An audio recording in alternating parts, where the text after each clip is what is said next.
As a magician, you can never have too many card controls. I just love them, and I love learning new ones, and I'm sure you do as well.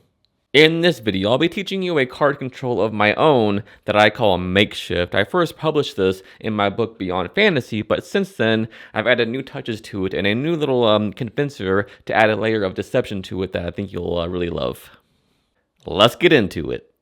Alright, so here's what Makeshift 2 looks like. So any card can be chosen. Let's say we'll use the 3 of diamonds in this case. And what I'll do here is actually mix it up with these cards here, like this, as I push it in. So nobody can know exactly where that 3 of diamonds is. But if I do this and snap that, it actually jumps to the top of the deck, that 3 of diamonds.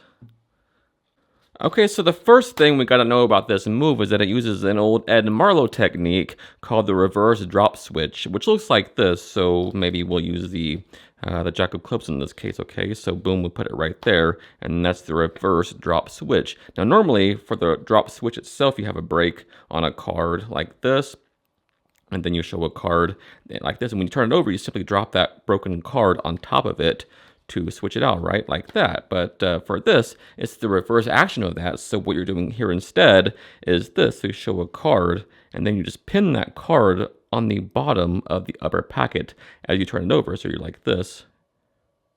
Boom. And then you do that. So it's the reverse action. So let's get into more detail on this move and my addition to it.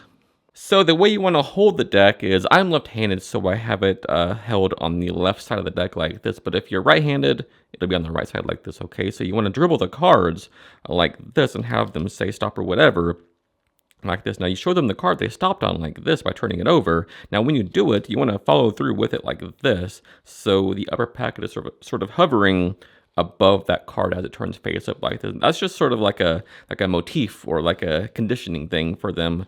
When you turn it back over. So you're like this, you face down, turn it over. As you do, just hover that packet above like this. Now what you do here is, since you're holding the packet like this on the side, what's going to happen is as you pin that card like this, you want to move to the other side, okay? So you want to keep moving. Instead of just hovering directly above, you want to keep moving to the base of your thumb like this. So it's hovering above your thumb like this. So that's going to happen is this. So you're like this. You'll get a side jog now because of that, okay? So that's very important for this move. So this is really what's happening here. As you turn it face down, your thumb simply pins it to the bottom of this upper packet like this. This is exposed view like this. That's all that's happening there, is since this packet is moving this way, that thumb is pinning it to the bottom of this upper packet, side jogged. Now, the instant that happens, what you want to do is simply up jog an X card like this, what they think is that card you've just turned over, okay? So you're like this here, boom, do that move, and then you're like this immediately as you turn that face down, okay? So, but really you're right here. Now, obviously, you don't do it on this angle because they'll see what's going on, right? So you want to have the back of your hand as cover. So if you're right-handed, obviously turn to the left. If you're left-handed, turn to the right. So this hand, your deck hand, is covering the action. Okay, so you're like this, and at this angle, you can't see anything. It just simply looks like you've turned the card over, but you've switched it.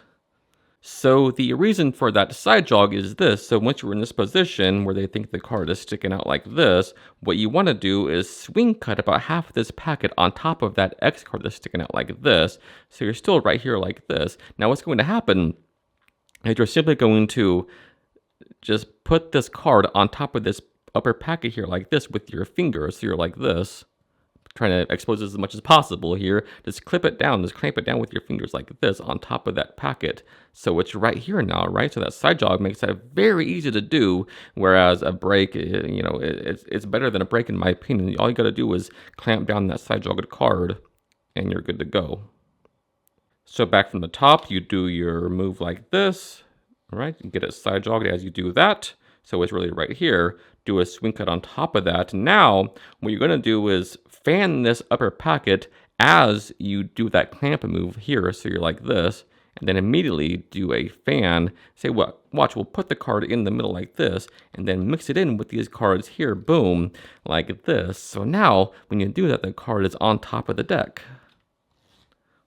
One more time in full speed for you here. So we'll use the king of clubs in this case. We'll put it about right there. And in fact, we'll mix it in with these cards here, just like this. In fact, you can push these in all the way if you want to. Boom, and then their card is on top of the deck. And I think that's a very nice and elegant way to have a card controlled to the top of the deck. Alright guys, so as always, thank you so much for taking the time out of your busy day to watch this video. It truly does mean the world to me. And so if you learned something new and if you got value from this video, do me a huge favor and hit that like button and sub to the channel. Until next time, happy practicing. I love you guys.